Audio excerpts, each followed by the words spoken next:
Start that. Hey everybody. Welcome to SWFLSec. That's how we can say it, right? It's Southwest Florida Security. It's July 2025. And yeah, so SWFLSec or DEF CON Group 239. Not officially yet. I need to work on that, sorry. They changed their rules, DEF CON, so we're gonna have to do some things, but I'll get that set up here pretty soon. So we're a information security community, blah, in Southwest Florida. Which if you're not familiar is kind of a weird layout because we have a lot of things that are coastal and not a lot of things that are inside. So really we're talking about sort of like Cape Coral, Fort Myers area down through Naples. But we are open to anybody from anywhere. We've actually had some international people join as well because almost all of everything we do is virtual. Sometimes we do stuff hybrid, it's pretty rare, and then occasionally we'll do some in-person meetups as well. But our goal is to have a free vendor neutral forum so that we can talk about cybersecurity, share thoughts, learn from each other, learn from speakers. Sometimes we have speakers as well, and just sort of get together and hang out and talk cyber or other things too. So we sometimes we have tangents. Um, so SwivelSec is a part of the Tech Alliance of Southwest Florida, and that is a coalition of six, sometimes seven-ish groups that are all dedicated to their own kind of area of tech. So we have SwivelSec, we have a VR and AR of Southwest Florida. We have Southwest Florida Coders, Python, Southwest Florida Music Makers, and Hackerspace. So each of the groups kind of run their own community sort of independently, but we come together.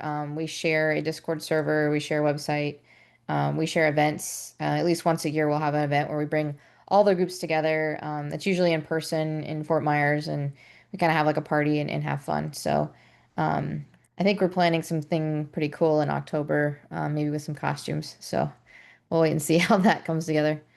So that's the Tech Alliance. And so, like I said, they're sort of a group, but it's a group within groups. So there's a Discord server specifically for the Tech Alliance, as well as their own website, where all of those groups I just talked about are there. So you can connect with them. Every group has their own meetup, so that's a good way to keep in touch. A lot of us do social media as well.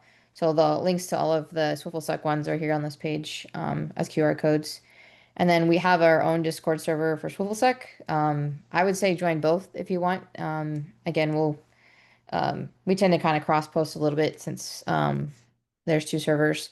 There's also a lot of Discord usage for the other DEF CON groups. So if you're interested in one or different ones with different programming they might offer, there's the ability to connect there too. I think all the Florida ones are there's a channel in our Discord server for that. We also have a community code of conduct, um, like kind of rule sheet and a imposter syndrome disclaimer on our website. So you can read through those. Really we're, just trying to be a community. So it's basically, be nice kind of thing for that. Uh, so the other thing that we do is all of our meetings are operated under the Chatham House rule, which means, well, it's actually kind of a cool thing that this group got together and put it together, but it's the idea is to create a trusted environment so you can actually help each other and solve problems and share it, but to kind of honor some discretion, I guess is the right word. So basically, when you have a meeting under the Chatham House rule, you can use the information you receive, but you're not supposed to identify the person who said it or the affiliation of them, or anybody else that was in the meeting necessarily. Typically, we don't get into too much craziness on these talks, but it's something that I always like to point out, especially in cybersecurity, right? It's sometimes it's helpful to share problems or issues, but giving the nature of, what we do, it can be pretty sensitive to an organization. So just keep that in mind. An example would be, don't say, tomorrow at work that, I said that my organization got hacked because our password complexity was only 4 characters, right? That would be kind of oversharing. But you can say, hey, I heard at this cyber club meeting that, you should have strong passwords, because, more than 4 characters, you can get a little more specific. But that's kind of the idea of the rule, right? It's kind of more the honor system thing too. So, okay. So that is my last slide of this. So let me pop over to my other slide deck if I can find it.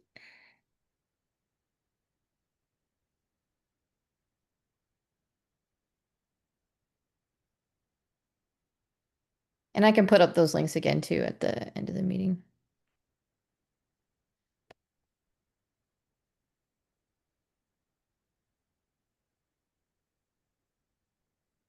I use Linux, so it's not very cooperative sometimes.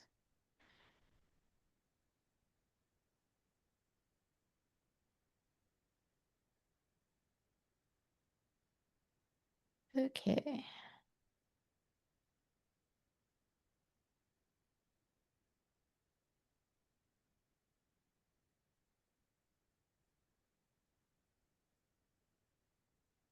Okay, that looks right? Yeah, cool. All right, so this is based heavily on another talk I did, so I'm recycling some slides, but I think they're pretty cool, and there's some stuff I think that would be good to talk about in here. So the first slide here, and I kind of want to spend some time here and get some of your thoughts too. This looks like I forgot fix that one box, but this is something I came up with to kind of help explain all the different parts of cybersecurity. Because what I've been hearing a lot is people that say, hey, I want to get into cyber, I need to learn all this technical bits and scripting, and I need to, be a pen tester basically. And really that's just a small part of what can be considered cybersecurity, for that. So, if you've been around kind of in the industry, you probably heard these terms, blue team, red team, and purple team. So blue team is typically referred to as kind of defense or defender, and these terms might have came from the military or something, I'm sure, right? But basically that means you're not really doing anything malicious, whether that be for good or for evil. It's more you're kind of protecting, your network, your, data, your information, your systems. So there's a lot of things that are part of, what's considered the blue team. Um, but there's three main branches that this is kind of how I think of it, right? You have a SOC, which is the Security Operations Center. You've got GRC, which is governance, risk, and compliance, and then you have engineering and administration. So I'll start there at the bottom. So what I mean by that is you've got, network components. So like network engineering, network administrators, right? People that actually put together, firewalls and switches and routing. A component of that, right, can be dedicated to security. So people that, want to go into network security typically have that background of, understanding network and networking equipment, but then they also start, learning the cybersecurity pieces. So, things like, principles of security, maybe security controls, maybe more on the encryption side, things like that, they'll kind of incorporate in. Same with DevOps. So that's kind of the more modern style of programming, right? And then we've added Sec up to it, right? So that's DevSecOps. That's um, you have to help me out, Keith. It's development and operations, right? That's the two things. Yeah. Yeah. Yeah. Yeah. And then security in the middle. So you might hear DevOps or DevSecOps or sometimes SecDevOps. I've seen it a bunch of different ways. But that's the concept of, an organization, a lot of times they'll either have a product they're releasing, like a software product, or maybe they're even a retailer. So, take Walmart as an example, right? They're primarily, at least originally, right, a brick and mortar retailer where they have, physical stores and they're selling goods. But they also have, an online storefront. So, they're going to need developers to run the website, to handle all of that. And I'm like 99% sure they run it as DevSecOps, because they're pretty good with their IT. Because I know some people that have worked there. So, it's the idea of developing code and kind of having a pipeline of release. So as part of that pipeline between code, development, testing, deploying, fixing and then repeat in that cycle, there's security as well. And there's people that dedicate, a lot of their career just to securing that pipeline of pushing information and code because there's a lot of things you can do. There are probably 20 to 30 different categories of tools just in DevSecOps. It's kind of crazy. So, you can do static application code testing and scanning. There's secrets management. There's things like ASOC that you can buy that manage kind of all of those products. It's a really big industry right now because it touches so many places. So it gets pretty popular because, again, even if you think you're not really doing development, you probably are at some point or maybe get into that as a business. So it's pretty popular. And then one of my favorites is endpoint. So that's kind of, I would say, mostly where I got my start in cybersecurity. So I did a lot of endpoint kind of administration, really simple stuff, just deploying computers. And then deploying computers with a standard image. So, they all look the same software wise and ideally, act the same. So, at first I didn't really think about it as security, but what you're doing is you're creating a baseline and a set of configurations that are kind of known good, right? And then you can compare that to anything bad that might happen. There's a lot of other things in endpoint. We talked about endpoint encryption, antivirus. There's a lot of controls and security that we can put around there. Because at the end of the day, we're really trying to make all of IT, more safe and secure. And the main way systems get hacked, and this has been the case for a long time now, is through humans. So whether we click the wrong thing or something happens or something's misconfigured and there's holes in the system. So that's, really important to consider as well. And then IAM is a kind of newerish term. It's identity and access management. So that again has a ton of tools. So there's identity governance, maintaining identity. There's really a lot more to it than you might think. It's offboarding people, onboarding people, RBAC, role-based access control, making sure the right people can see things and they don't see things they shouldn't. And you deprovision as well. So there's a lot of consideration there that people are who they say they are when they log on, right? That we're not having a bad actor, compromise the system that way. So there's a lot of different components in that. So, a lot of times people don't really think about this as part of cybersecurity, but I think it's one of the key foundations actually. If you start with good stuff. So any thoughts or questions? I This is a great slide. It's like, yeah, that's all the different buckets and yeah.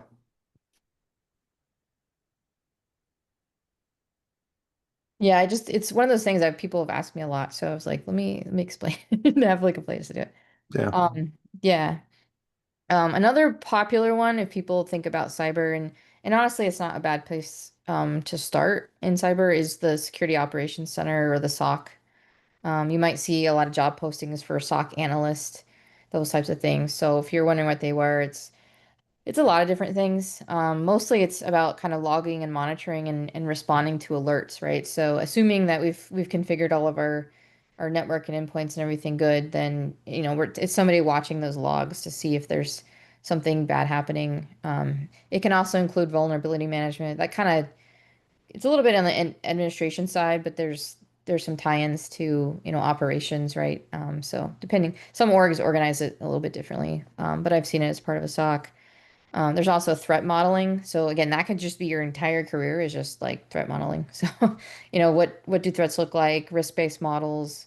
You can even just be focused on like application threat modeling.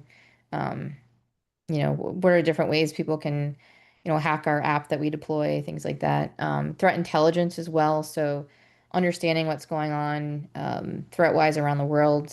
How are other people getting hacked? Can we learn from there? Can we gather IOCs or indicators of compromise to be able to create new alerts to look for things? OSINT is open source intelligence. So that's understanding kind of what's available out there and using that as well to enhance your security program. It kind of falls under threat intel, which I think might lines get a little messed up here, but and then OPSEC, which is operational security. So, securing yourself, making sure that you're not exposed or different parts of your organization are. So kind of understanding that as well. And then they have incident response and DFIR, which is digital forensics and incident response. So you might see that word as well. So that's really, something's actually happened.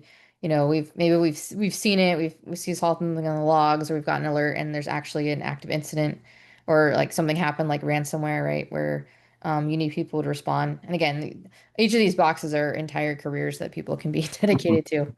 Yeah, it gets pretty crazy pretty fast. And it's just a lot of things that, people don't typically think about when it comes to cyber, but people that can get in there and you got to be really good about like crisis management because that's a lot of what you're doing, as an incident responder, potentially a lot on call.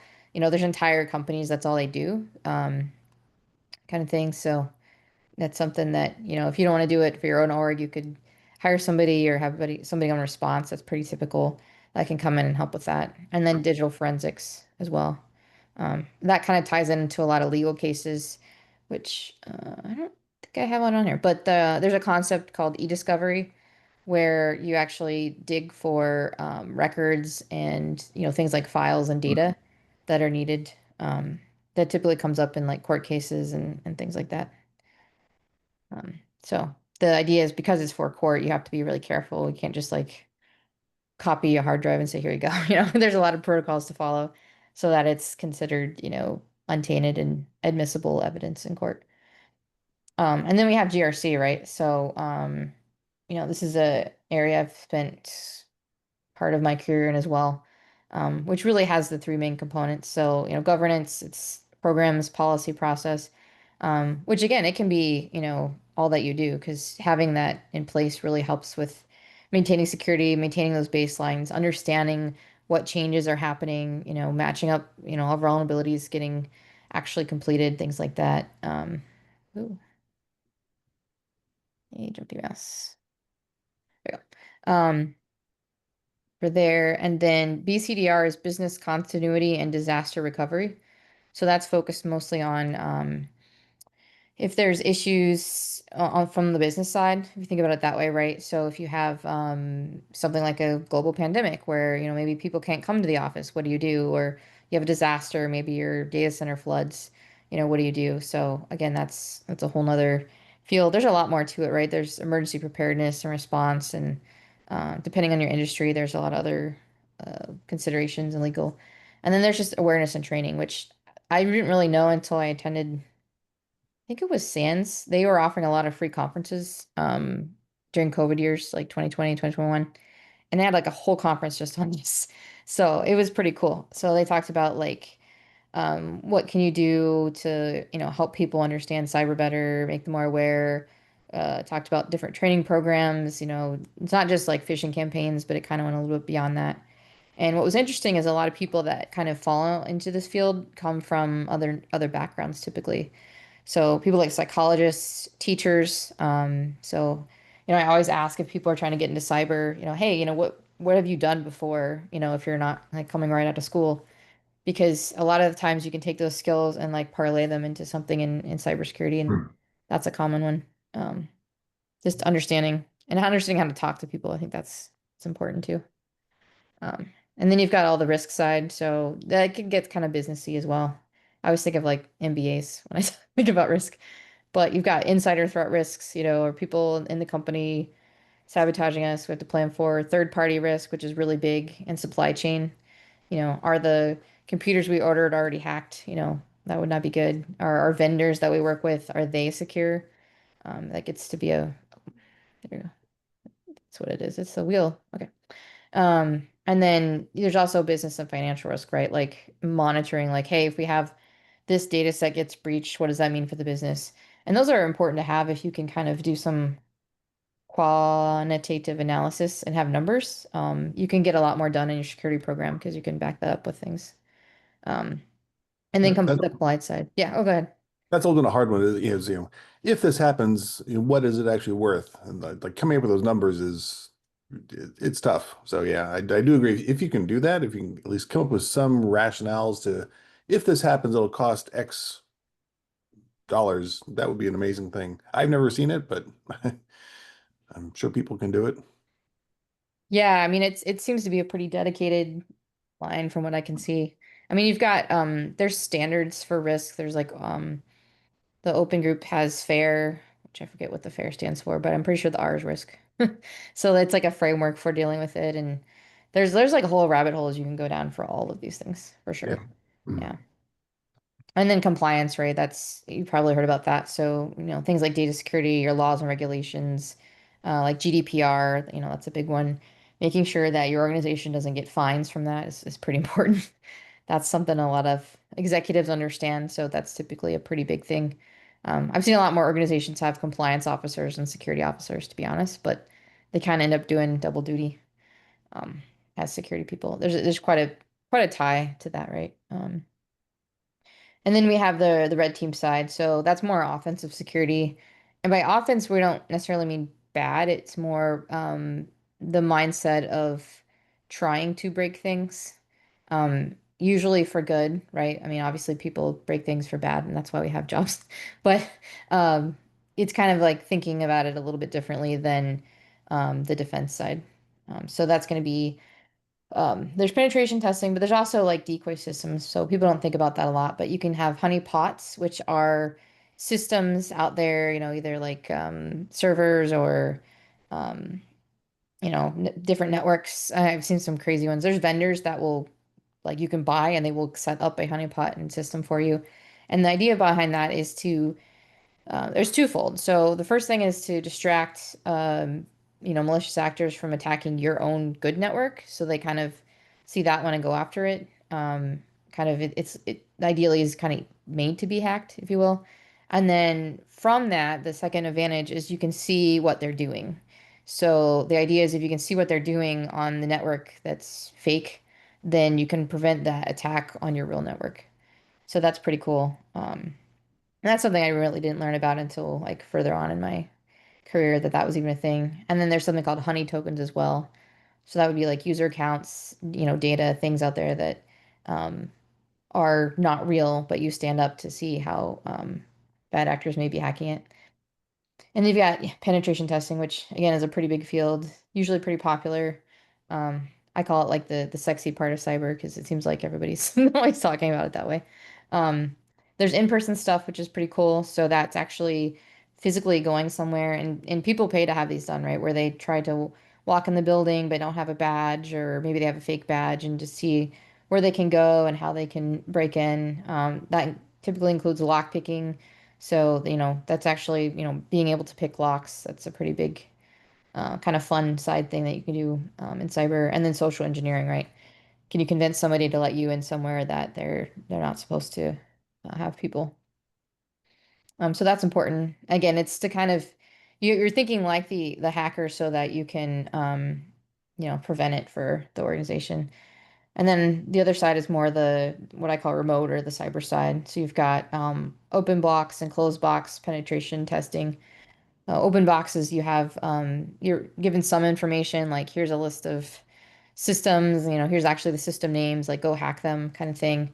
And then closed box is more, we don't give you anything and you just have to figure out what's out there. So that typically involves a lot of reconnaissance, doing a lot of homework essentially, right, to figure out how to hack somebody. And again, all of these are, companies do this as kind of their main thing for that. And then you can have exploit development, and that gets a little more into the truly offensive side where you're actually kind of hacking back. You might have heard that, or active attacks. And that can include like say state-sponsored attacks. So like Stuxnet, you might have heard in the news, Stuxnet, was revealed to be a state-sponsored attack. Although I guess I don't know if it's official, but everybody pretty much says that. So yeah. So that could be, also, industrial espionage. Even though it's not legal, I'm sure people do that. So, um, for that. And then the purple team is, it's interesting, right? It's combining kind of both things.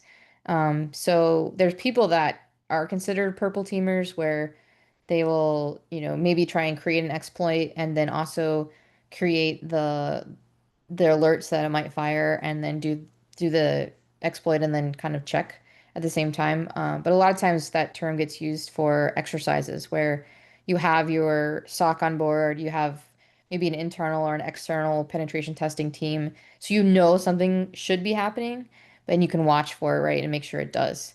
So it's kind of a way to verify that A, your defenses are good, or not, right? And then making sure that you can see things that it's actually firing where it should, kind of thing. So, um, yeah.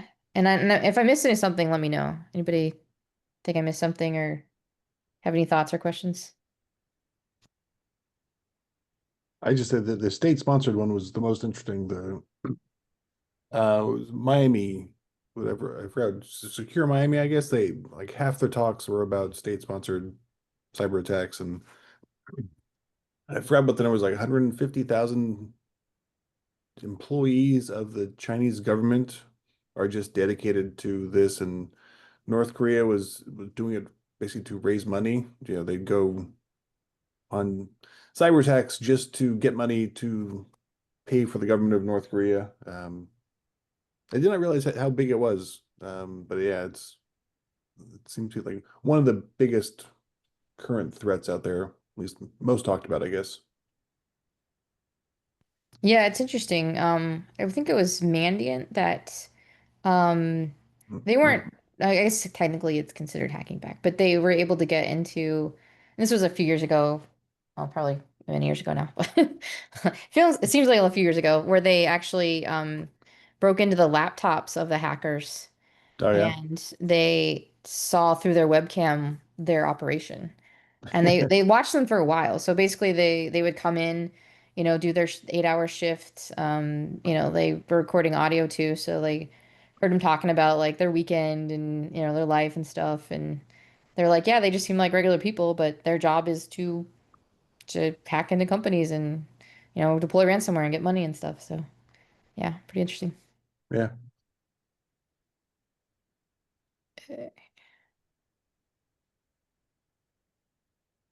Well, the other thing I thought was cool because when I was doing some research, I was like, we always use the word hacker, right? Um, but it's kind of in the last few years trying to be taken back as not necessarily a bad word. Um, so the one of the first, hacks, if you will, was in 1982 at a football game. So that was the first time that the term was used in print, I think, or in journalism. So basically, there was, a Harvard Yale football game, and um, it had a lot of eyes on it. And what happened was they launched this balloon. So um, for it. So pretty funny. And the QR code is just a link to the site. So if you don't want to type it out, you can go right to the URL. There. All right. Okay. CTF time. Has anybody done CTFs before or not done them, I should say? Maybe better answer. I've watched them. Yeah, I hadn't really done either until I got peer pressured into doing one in person. Yeah, so it's a pretty big, I think maybe it's just my bubble, but I seem to see it a lot as part of cybersecurity. So it stands for capture the flag, which traditionally it was that sport where you're trying to physically go and grab the other team's flag. Typically like there are two different colors, right? So you know whose flag is who. You see a lot like red and blue or different ones, right? If you think kind of that offensive defense, it sort of makes sense, right? Where we got those colors. So you would just go grab their flag and then bring it back to your own base. So I guess it kind of got translated because you're gathering the flag, and flag is in like computer terms, right? Like some sort of answer or moniker or something for that. So a lot of times, people do it to kind of help with skills, see where they're at with different things. There's entire competitions around it. It's pretty big in the college arena as well. So if you go to school for cybersecurity, There's probably a CTF team for there. Some of them are really small. The one we're about to do is really small, for this space this time. I mean, some are entire, um, 1 or 2 days kind of thing. Typically they are timed though, because if you think about it, what you're doing is kind of searching for an answer, right? So if you have unlimited time, then that's really not super fair. If you do them in group settings or at conferences or something, there's typically a reward for being faster. So if you can get the right answer, um, quicker, then sometimes you get more points. Typically, there's like a point system, and then there's like a ranking, just whoever has more points for that. Um, Sometimes too, they have like the ones I've done through some SANS courses I took, they will give you a virtual machine that you can load onto your own device. And all the answers, I shouldn't say all, but most of the answers are going to be within that virtual machine, right? It's got a lot of the tooling that you might need on it. It's got the data sets on it that you might be looking at. Maybe the logs that you're looking through are already kind of in that box, which is really nice for there. Some are individually only, some are in teams. I always think it's more fun to do it as a team because you can kind of help each other and, maybe divide and conquer a bit. Somebody works on questions 1 through 3 and somebody does 4 through 6, and then you can get things done faster. So that's always fun too. Um, yeah, like I said, my first one was at a SANS competition. It was a 2-day one, and me and a coworker were there for training, and we didn't know what we were doing. And we didn't play the first day. So we jumped in like day two. Well, so we were like, we knew there's like no way we could win. But we actually did not end up in last place. So I was really proud. I think we got like second to last or third to last, which was really fun. Like I had no idea what I was doing. I'd never done anything like that before, but it was really fun to do, and it was a good challenge. A lot of that one was a lot of like more Linux skills. So, if you know anything how to kind of work that operating system, you could get a couple questions real quick. So that was helpful. I did do a CTF at the Hack Miami holiday party the one we had last year, 2 years ago. Sorry, yeah. So I wasn't really wanting to do it, but I was like, yeah, maybe I'll try. And so what I did is I didn't start at the top. Well, I did, I think, first question, but then I looked and the questions were pretty hard. So what I did is I scrolled down to the bottom because you could see all the questions up front, and I worked from the bottom up, and the bottom was all OSINT, so it was just Google searches. And so I ended up placing because nobody had started to go that way. Everybody was working from the top down and got stuck in the middle where it was hard. So by going from the bottom up, I got a lot more points and was able to get a prize, which was pretty cool. So I thought that was clever because I kind of hacked the CTF a little bit, but not really. So yeah, so those are CTFs. Let's see. I think the next one. Oop. Yeah. Okay. So this is like an example of OSINT. Um, So, if you know it, you don't have to Google it, but things you can do for something like this, and this is actually, people's job. So if you do a lot of OSINT as part of your job or part of like threat intelligence or looking for information, what you can do is take the image, right, and do like a Google search or different search tools. You can do that, and especially now, I mean, we've got phones, right? You can do a lot of this stuff on your phone. They're pretty powerful Yep. these days. So, anybody got the answer? Number one. Yeah. Did you know or did you look it up? No, I looked it up. Yeah. Yeah.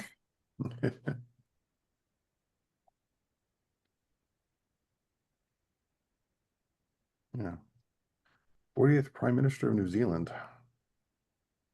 Yeah. The Right Uh, Honorable Dame Jacinda Ardern. Something like that. yeah. I'm not quite sure how to say her name there. Yeah, Jacinda. Let's see what mine is. Jacinda Kate Laurel Ardern is her name. Yeah. I like the title, the Right Honorable. It's like, Yeah. Oh, we got an answer in the chat for number three. Okay, so what's number two? What was her job? I think you found it, right? um, 17 to 23, I guess, member of Parliament. I guess from Mount Albert, whatever that is. New Zealand electorate. Oh, suburbs of Auckland.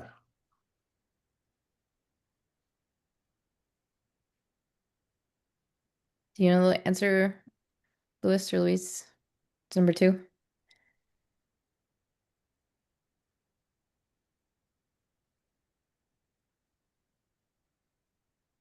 Oh, everybody's getting close. So she was actually, I guess technically that answer works too, leader of the Labour Party, but she was Prime Minister of New Zealand.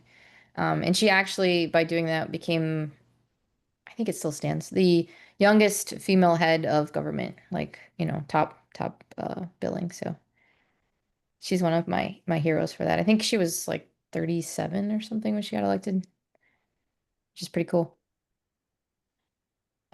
Yeah, so and I didn't really know the third one until I started doing research, but apparently like there was some internet sensation thing about the cat. Um, and I had to put the date because the cat is not no longer with us, sadly. But the cat's name is Paddles because it had like the extra thumb situation going on. Uh, So yeah, there's probably still pictures out there. Paddles. But yeah, some CTFs are like this. The one like I said, I won by going from the bottom up was basically kind of like this, where you could just kind of Google around and or web search, I should say, and find the answer, and then put it in there because that can be very helpful, right? I know I search for things all the time in my job. Like I wouldn't even say daily; it's more like almost hourly to do different things if I'm doing some engineering or something or trying to solve stuff. So, um, having those skills I think are important for anything in IT and tech, right? To go through. All right, next one. Here's the next. Yeah. So ciphers are another thing that's kind of a part of the history of cybersecurity. There's all kinds of different ciphers. This one, if you look at the hint there, it's a Caesar cipher. So that's one where you replace a character with another character. You know, you can do it consistently or you can do it on like a shift. But they're called that because they're actually from Caesar. Oh, what was that, Michael? yeah, just banging things.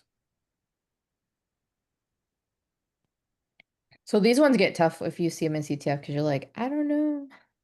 So sometimes they give you help and hints and sometimes they don't. Sometimes you have to, if you use a hint, you get like less points um for it. So, you might not try to do that at first, try to do something else. Oh, we got the answer. Yeah, that's it. Yeah, hacking is fun for all.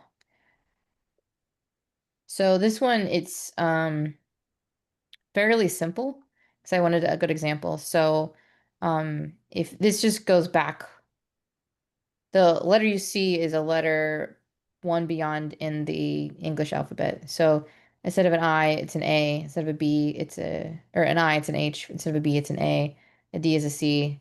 So if you go that all the way across, it says hacking is fun for all. So you can kind of see where, you're going to have common letters show up, similar. So that might give you a hint to what it might be. But we know, people actually use ciphers. It's in cryptography, right? Encryption and things. People use that to steal data. So it's kind of important to be aware of that in cybersecurity. And there's things like stenography as well, where people can hide information, and images.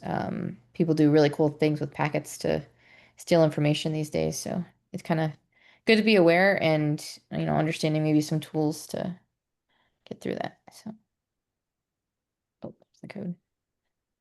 Oh, GRC. Yeah. So yeah, our governance, risk, and compliance. Um, so this is one you could, Oh, just yeah. know or you could research it. Yeah. And this is the official name, I should say. The long actual title.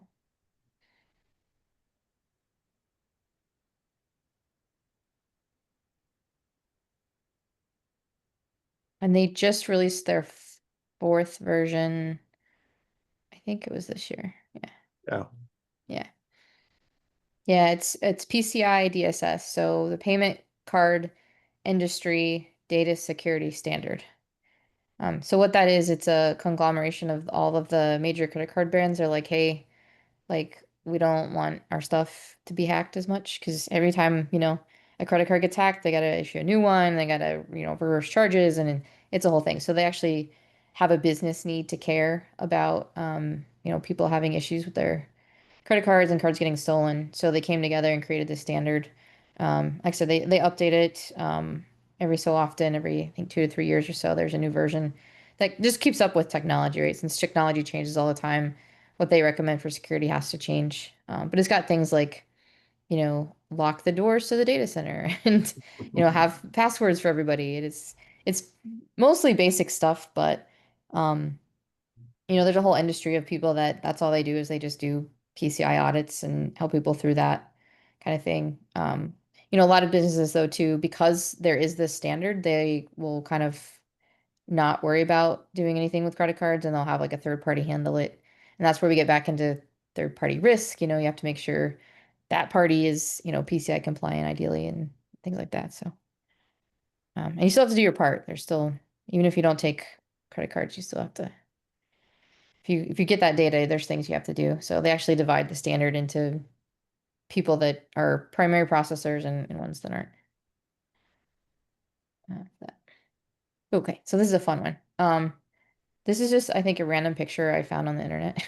Like, yeah, I put the source, but um, I thought it was pretty nice for that. So this is typical of what you'd see in like a log dump.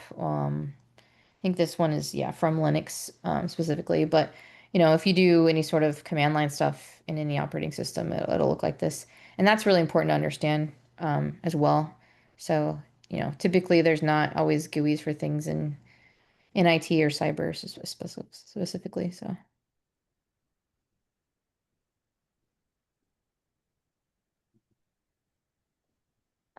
So the way this one works is it has the state at the end, right?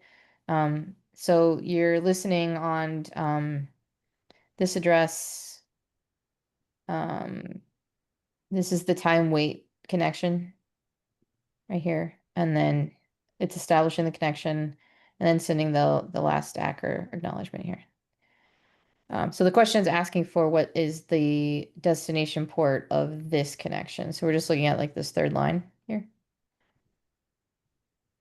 And the way this works, if you've looked at a lot of logs, you can kind of tell, it says add local address. That's usually IP address, can be MAC address, but it's typically IP address. And if you look at the formatting, this is an IPv4 IP address format.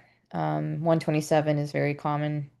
Um, so you can see that there. It's got what are they called? The four Octets. test. Yeah. It's like, there's a word for that. Yeah. And there. Yeah. And then, so the way this one, I gave you the hint too. After the IP address, you've got the colon, and then you've got the port number. So this is port 53. Uh, Anybody know what that is?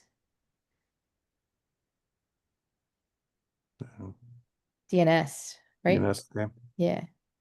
Yeah. Port 22 is SFTP, SSH. What else is it? TLS? Yeah, I think secure stuff. I forget what this one is. Um, for that. But yeah, so the destination would be where it's going, right? So this would be where it's originating. So where it's going for this connection is indeed, yeah, port 80. But this is also pretty common in a CTF. Sometimes they'll just give you just a stack of log files and not even really tell you which one to look at to find the answer. So this is where having skills where you can parse through text files really quickly from a command line is important, which I still haven't mastered, to be honest, but I've seen people do it in real time and it's amazing. They're just like, "Doo-doo," and then the answer pops out and you're like, I don't know how you did that. So Yeah. not something I do in my cybersecurity career that much. So It's kind of a lost art. There's a guy years ago who would have stacks and stacks of log files and be able to grep set awk his way through everything. And it was amazing because he could pull out specific details really easily. No one can do it today because no one does that these days, but it is a great skill. Yeah. Yeah. Yeah, I think hopefully we have a renaissance of that where we have more people doing command lines these days come up. But yeah, I think it's helpful too if you're doing any sort of looking through logs, like if you're doing incident response, right, where you can quickly see like what's going on, like what port should I be shutting down if there's something active happening. So it's good, useful real world skills, and that's kind of what CTFs do is kind of help you with those, right? So cool. And then yeah. So this is another one where you should just be able to search, or you may just know it. So OWASP is the Open Worldwide Application Security Project. So you'll hear it a lot in cyber if you're doing anything sort of around application security, or if you do like a cybersecurity champions program, you might hear about that too. So essentially, it's a list that so the current version is 2021, but I think that they've been doing it for a while, where they kind of look at the vulnerabilities and break down like what are the top threats. And so it's typically a top 10. I think they have more than 10 at sometimes, but that's what they try to narrow it down to. And it's just sort of a quick way to help people understand, those that do development work, right, where you should be focusing, what you should double check for. And the irony is that it's usually the same stuff. So we don't really learn very well. Yeah. Yeah. So, yeah. So the third one that's missing here, yeah, is indeed injection. So, which you've heard anything, any sort of talks around cyber, you'll hear a lot of SQL injection, right? SQL injection this, SQL injection that. And it's number three on the list. So, yeah, still, which I'm not a programmer, but it seems like it's pretty easy to fix for or adjust for, right? You just validate your inputs. Hopefully, I'm saying that right. Um, is a big way to prevent it. It's just, I think what happens is people want things faster and just, there's not time for security, but that's where DevSecOps comes into play. It's was designed to kind of help businesses pump out code and product faster, but still be secure.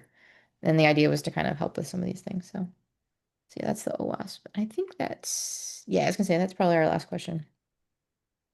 Yeah, so that's just a small taste of CTFs. There's a whole community and around Hack the Box. So you can sign up for an account there. There's some free stuff, there's some of the paid stuff. That's one of the more popular ones these days where people go and basically you'll do what we just did. And there's a leaderboard and you can get points and creds.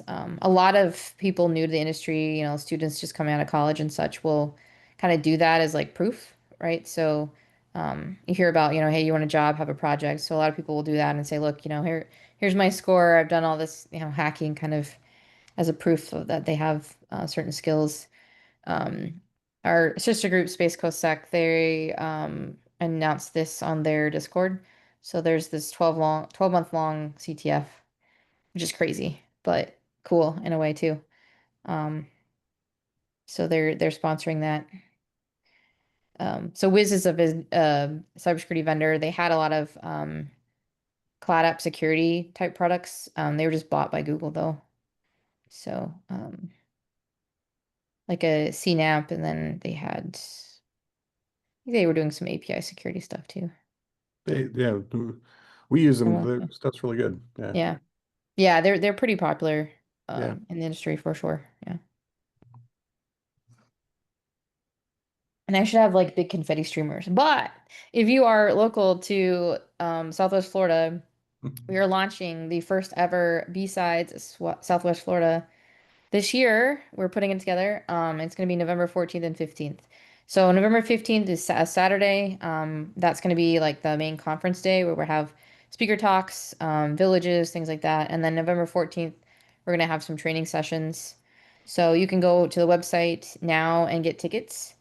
Um, so yeah, it's me and some other co-organizers of SWFLSec. I've been working on it with some community members, and we're having a partnership with Florida Southwestern State College. That's where it's going to be held. So they also have a cyber range where they do CTFs and do competitions as well. So I wanted to give them a shout out since they're, being our venue for B-sides. There's also the Pima cyber range.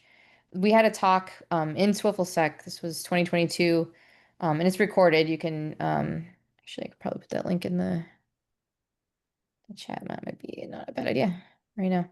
Where you can watch it. So it's pretty cool. They talked about how they set it up for their college and what they did with it and stuff for that. So that's pretty cool for there. And again, like I did some through SANS courses. There's probably a lot more out there. Like I said, Hack Miami, they did one. We did one at our Hackation conference last year. We'll have at least one, maybe two at the B-sides. Because I think we're going to use, since it's at FSW, we're going to use their um, Cyber Lab and offer something through that, I think. So they actually use a vendor that like does these, so it should be pretty cool. Nice. Yeah.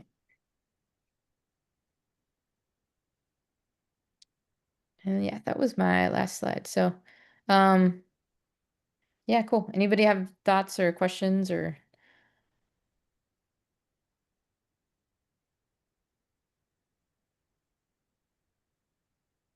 Mhm. I enjoyed the talk. Appreciate it. yeah, I think it's fun to go through and Luis was on the ball with the answers, so oh, let me put back up the other slides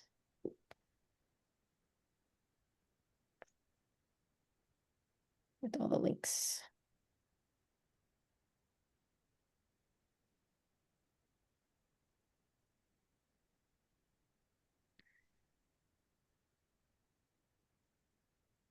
I think the Zoom is just slow.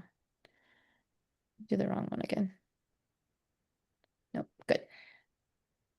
Yeah, so like I said, there's our Discord. There's the Tech Alliance Discord as well. And then yeah, all of our socials and website. And then yeah, it's just B-sides, SWFL.org. Put that in the chat. I gotta rep the conference that I'm putting together. So but it'll be great if you want to come.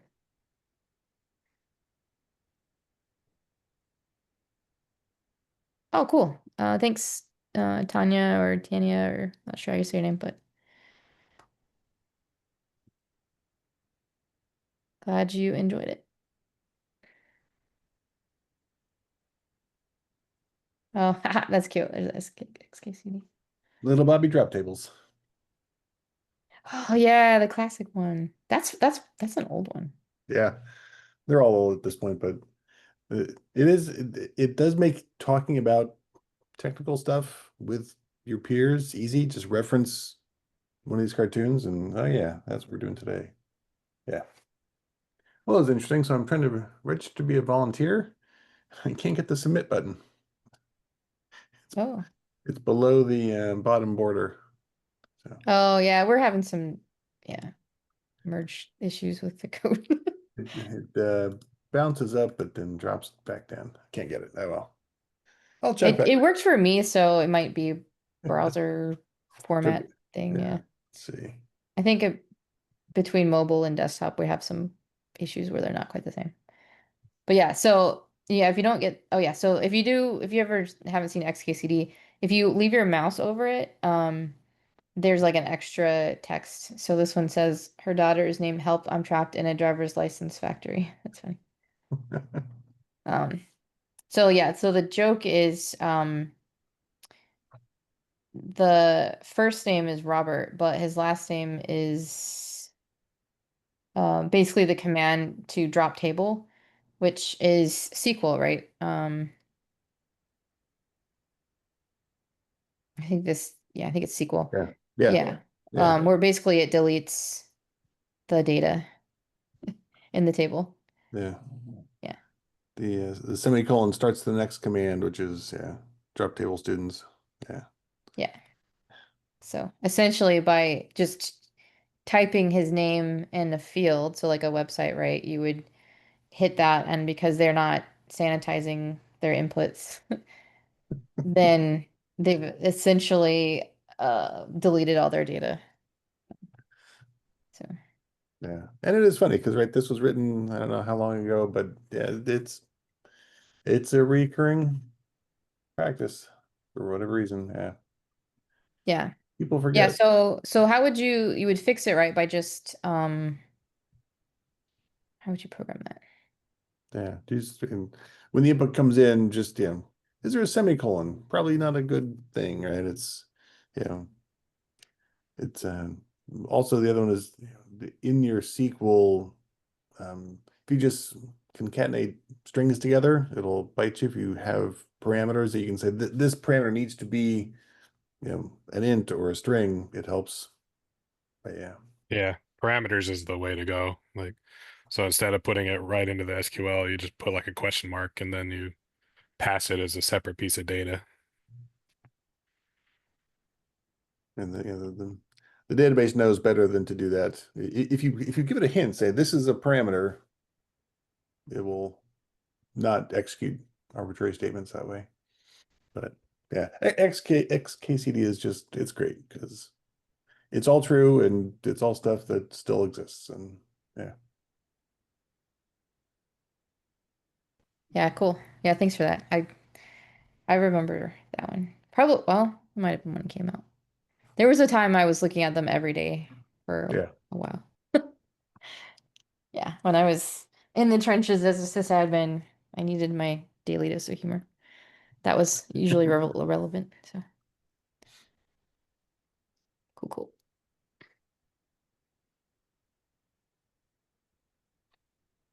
Yeah, awesome. Well, yeah, if nobody has anything else or wants to share things. Oh, I talked a little bit about getting into cyber. Yeah. So my story is I was planning on being a veterinarian at one point. So, yeah, and I tried to like take classes. There was like a way you could go to vet school after 3 years if you crammed all your courses in and got a decent grade. So I was trying to do that and got really burnt out. And I was like, ah. And so, no thanks. This is too much. So I ended up going to vet tech school instead. But when I was at the university at Ohio State, I started working as a student employee, just helping out as a part-time job. And I switched to vet tech school. Um, and I think I hadn't actually started the program yet. It was the quarter before. And they had an opening in IT for a full-time position. And they asked me if I wanted it because they kind of knew how I was working. And I used to help them put computers together after they moved and stuff. And I was like, you want me to do what? Like work in IT? Like, I don't know IT. Like, what do I know? They're like, well, you can work computers. I'm like, yeah, whatever. But they're like, no, no, it'll be fine. So I was able to switch to the night program in vet tech school, which meant everything happened after 5 o'clock p.m. And then started working full time in IT many years ago, about 20 years ago, actually. We're getting close to that. Um, so just doing things like, my very first job was imaging a bunch of new computers that came in to get them ready. Um, Kind of boring stuff, taking calls, just trying to learn so much. I had some really good teachers and mentors early on, and so I did a lot of that and really understood more computers and then the admin side of it, like and what people do with them, which I think is very valuable. So I tell everybody if you can work the help desk, even for a little bit, you will be amazed at what people try to do with computers. It's crazy. So like some of the calls was like, my computer shut down, and I go and I'm like, it was just the monitor turned off, It's just people don't know. So you learn how people interact with computers, which I think is helpful when you're trying to secure them, right? At the end of the day. So, but yeah, so I worked that up and then I got bored with sysadmin and I was like, network or cyber? So I started reading up on some networking and didn't really like it and started studying cybersecurity and really just listened to a lot of podcasts, read things, try to get some certs, went to local cybersecurity clubs, just immersing myself in it. And then basically I kind of learned it and then ended up getting a job in it. And that's kind of how I got to be in cyber. So that's really so. Hmm.